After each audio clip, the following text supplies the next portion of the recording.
Hello, everyone. I'm happy to have Mr. James Paulraj here today. With over 20 years of experience in business consulting and finance, he's also the founder and CEO of Polaris Consulting in Dubai. Hello and welcome, Mr. James, to Solus Podcast Studio. Thank you very much. Pleasure being here. How are you today? Thank you. Good. How are you finding the change of weather in Dubai? It's amazing. We are used to this one now after 25 years in Dubai. So it's a welcome change. Yeah, now you can go out and sit outside. And yeah. How did your journey start in business consulting? When did you know that this is the path that I will? See, I am a certified public accountant. Okay, I had implemented quite a few ERP systems like SAP, Oracle, JD Edwards, and mid-level ERPs also for accounting softwares. And until like 10 years ago, I was working as a professional, as a CFO and finance director in multiple companies. And during that experience, I come across a lot of small businesses, and I see business owners, they were struggling, to grow the business, to scale up the business, because the right kind of guidance or data or intelligence was not available. And also during that time, the VAT was going to be implemented. And during that time itself, we were knowing that corporate tax is going to be coming soon. Okay, so I realized a lot of businesses, mainly the SMBs, they require guidance and help in this sector. And I see an opportunity, and I thought I will go into this business. So that was your starting point at Polaris, or starting point in the sector? In the sector, mainly. And what inspired you to start Polaris, and when did that happen? Polaris, I started like 4 years ago. Okay, like after COVID, we had quite a unfortunate situation during COVID. With my previous company, I had a partner, and there were some cash flow issues due to some credit with the clients. A lot of companies were shut down. So Polaris, I started my own 4 years ago, and which is the reason, and I'm doing it alone now. Mm-hmm. Yes. And what do you see the hardships that businesses are facing right now, whether it's big businesses or SMEs and startups? See, when we come to the hardships, let us say, apart from the operational cost or facility cost, which everybody knows in Dubai, there are a few other things. Mainly in our line of business, a lot of compliance requirements are there: AML, CFT, TFS, PEP, politically exposed person. So we need to check everything. So it's a burden, and as well as it's an opportunity for us because a lot of people require guidance in these areas, and we can provide services to them. Okay, because compliance is a bigger issue nowadays, and some of the clients got even penalized because they are not compliant with the regulations. And also there is the cash flow issues. Mainly for our small businesses, banks are not ready to support financially because it's a small business. We can understand what is the reason. And there are some other issues like also talent attraction and retention, because getting quality people and getting them on board, training them, and if you are losing them immediately, okay, it's a heavy cost to the business. You are talking about a visa cost, you are talking about medical insurance and all the other costs. Yes. And not to mention the training cost also, because we need to upskill the people. And when we lose them, to some bigger companies after all the training, that's a big cost. Why are businesses losing these people? What do you think the problem? See, always people look for better opportunities. It's not to blame them. Definitely, they have to do it, of course.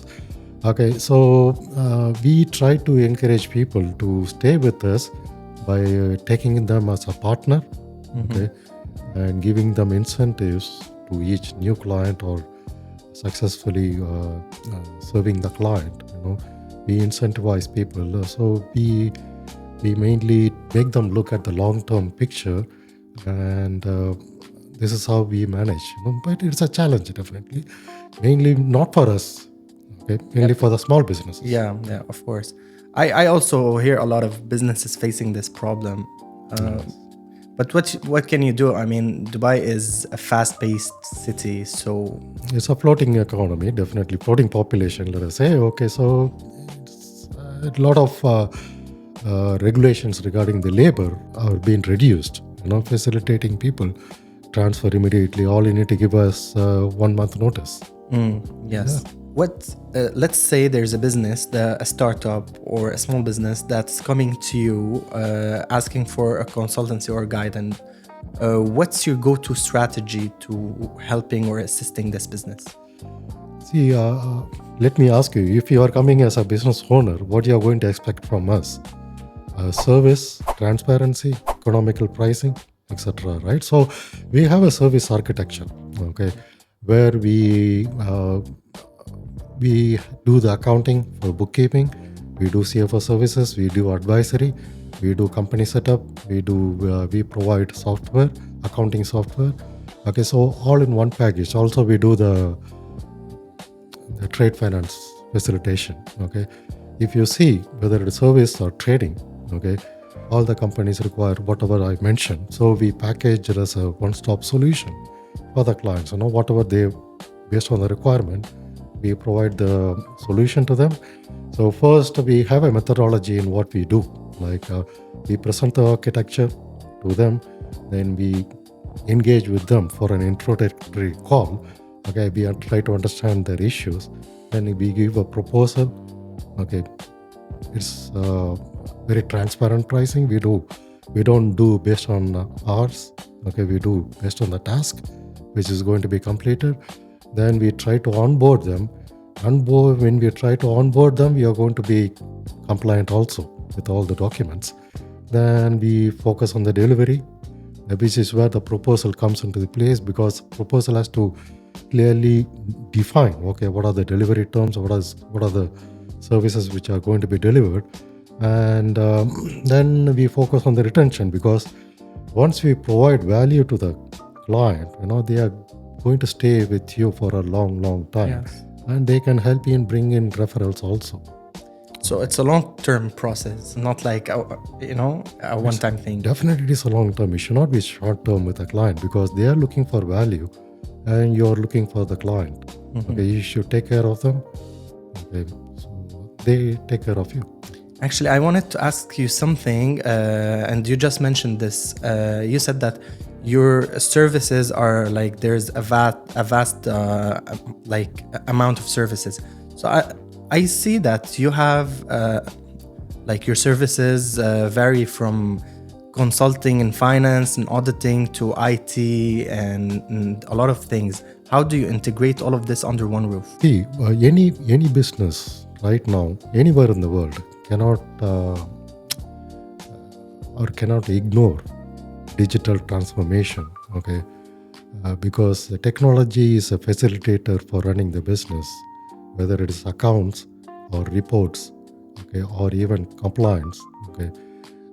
So we try to build that as a technology, as a collaboration tool, okay? And basically we engage the customer, okay, or the client, okay, with all the services we offer to them, and we do the cross-functional collaboration within our system, within our company, where we present our services through a single person.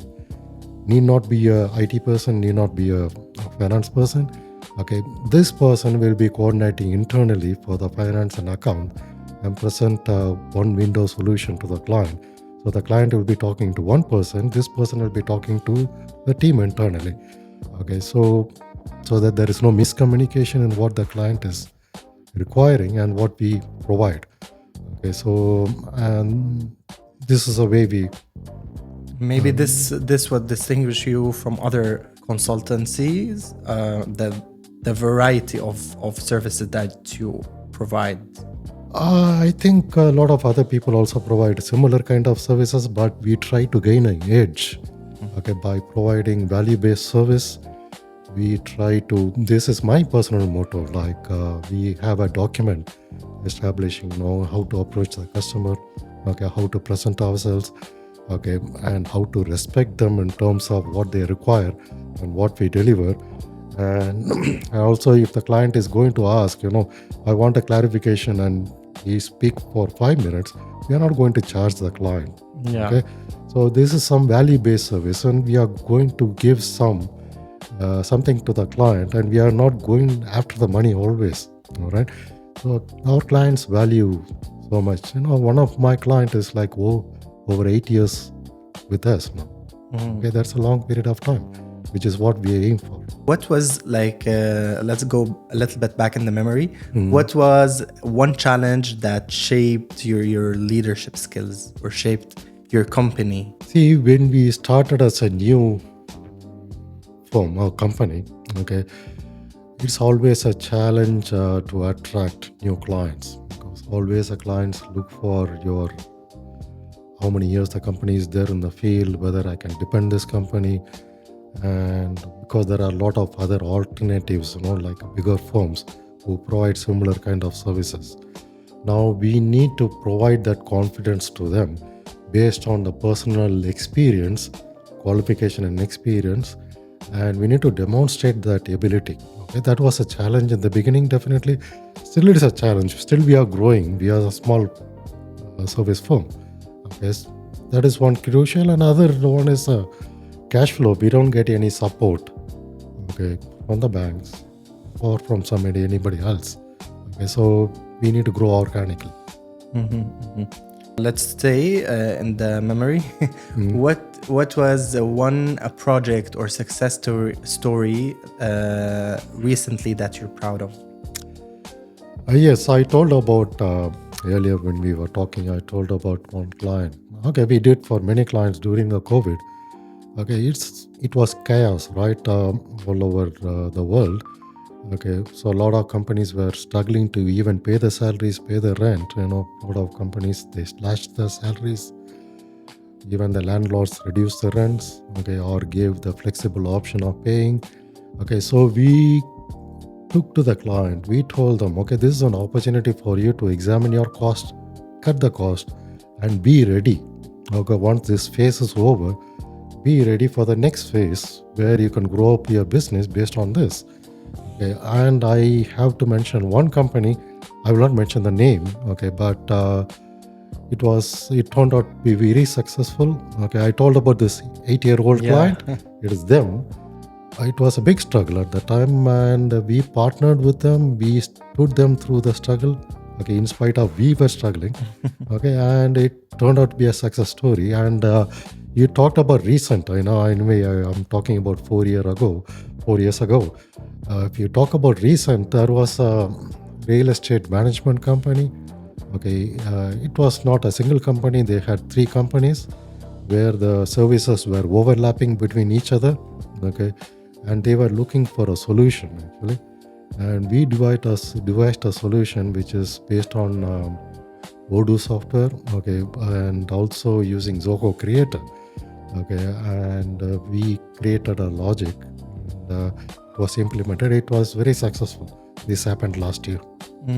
That's amazing to hear. Yes. So from what I'm hearing, I'm sensing a kind of a relationship between you and your clients beyond just money and business. Just like you said earlier, we're not always chasing money.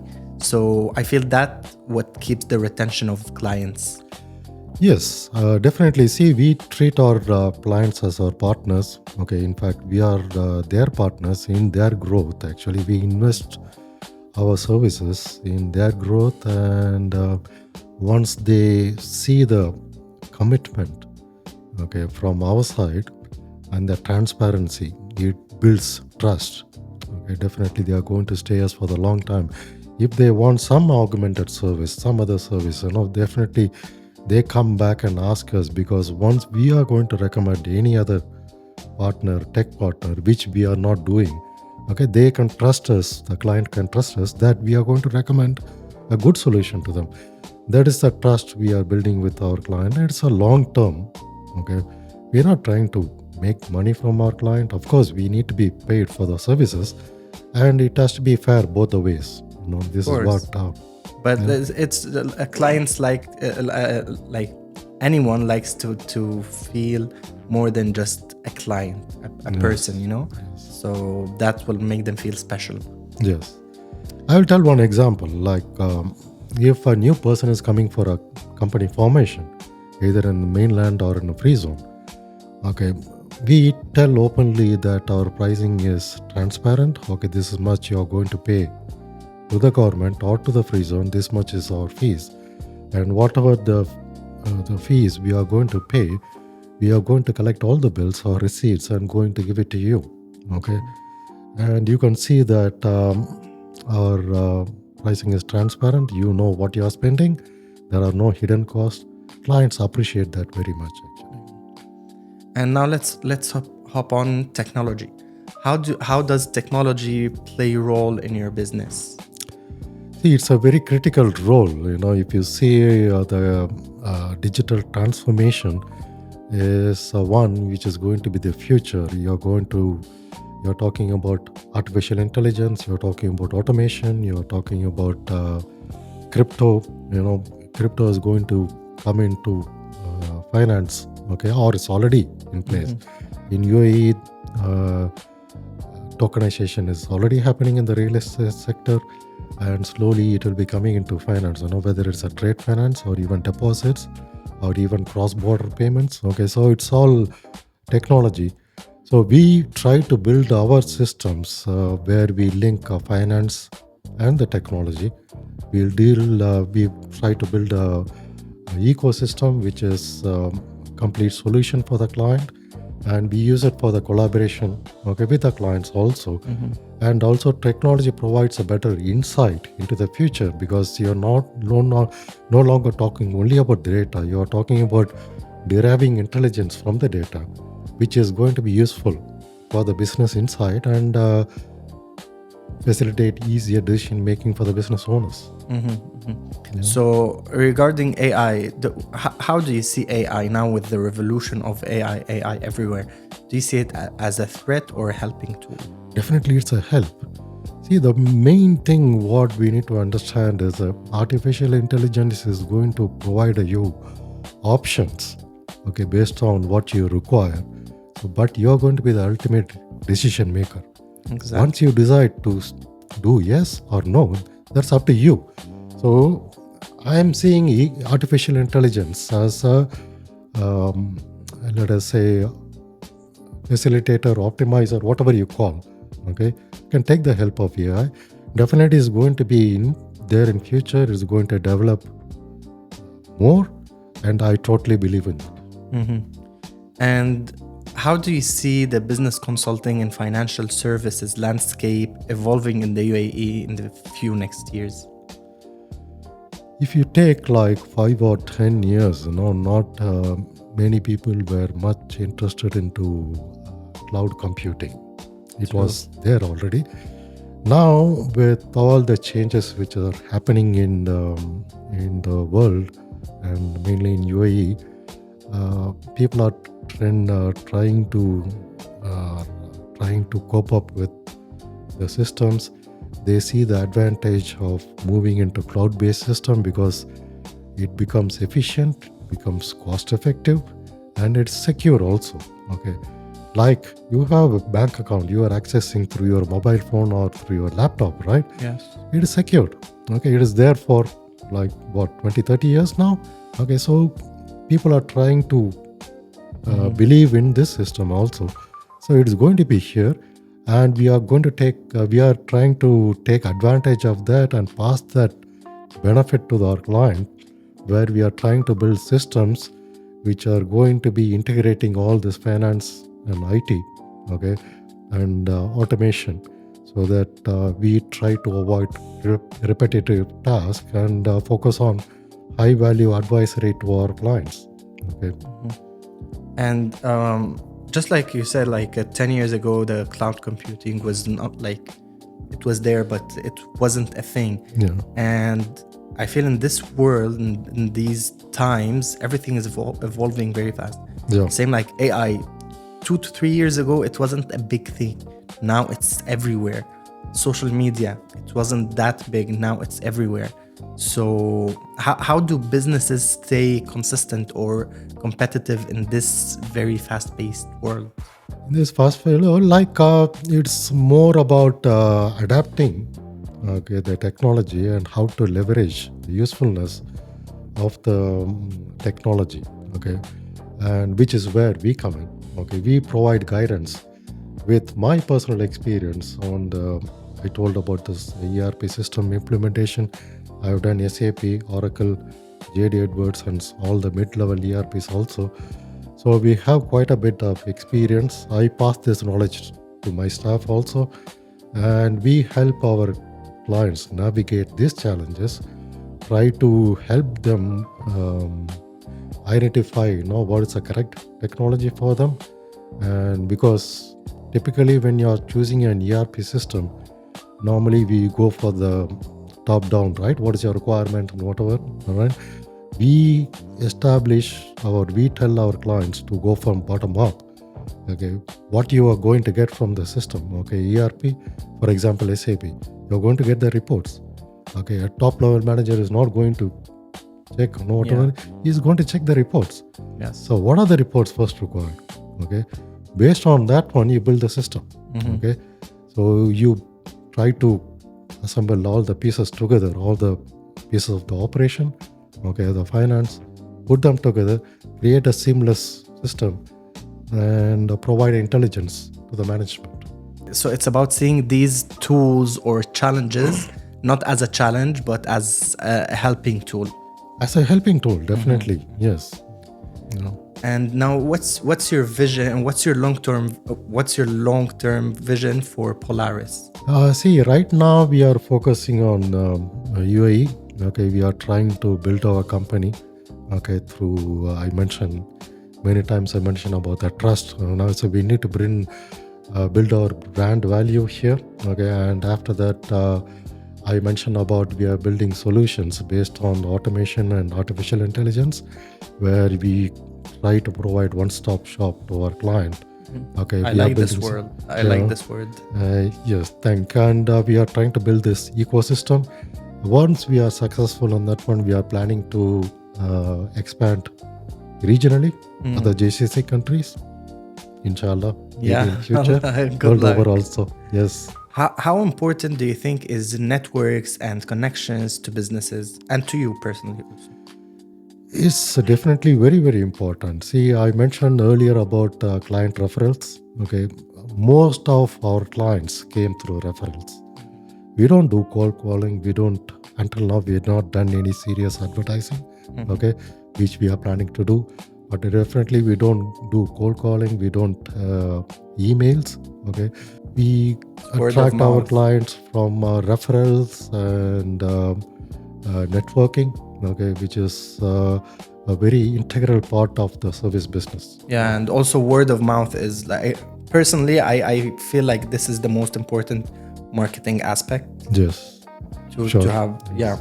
Earlier you mentioned something that it's your motto. So I want to know what's your slogan, what's your motto? And we have, we mentioned in our documents also, it is enterprise, commitment, value.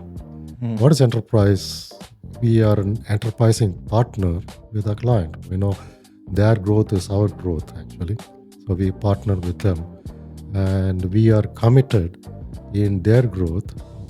It is as if we are seeing ourselves in their shoes. So we try to point out what are the issues and we guide them with a solution.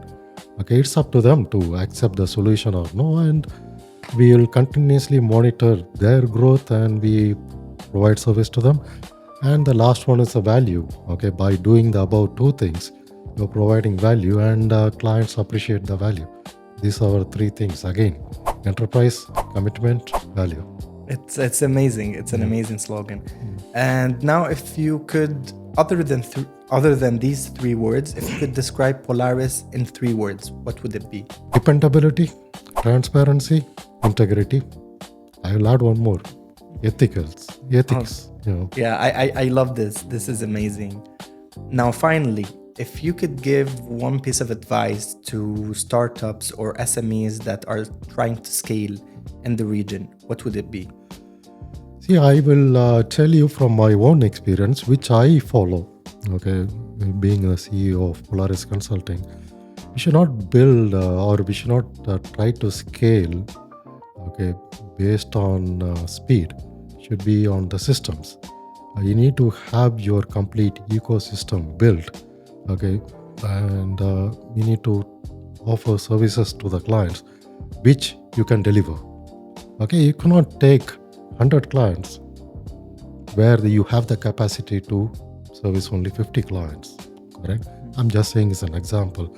So you should know what is your strength and weakness, okay? And if you're growing, you are trying to grow, creating a brand value, creating a trust, okay, confidence in people, that's important. That's it. Thank you very much for your time and for your insights. It's I learned a lot personally, and hopefully everyone else. Thank you very much, everyone. Hope you enjoyed this episode. It's filled with valuable information. Like and follow Solus City channel to see all the updates and to see more episodes about the business world in the UAE. Thanks for having me. Thank you very much, Mr. Paul, Mr. James. It's a pleasure having you here. Thank you very much.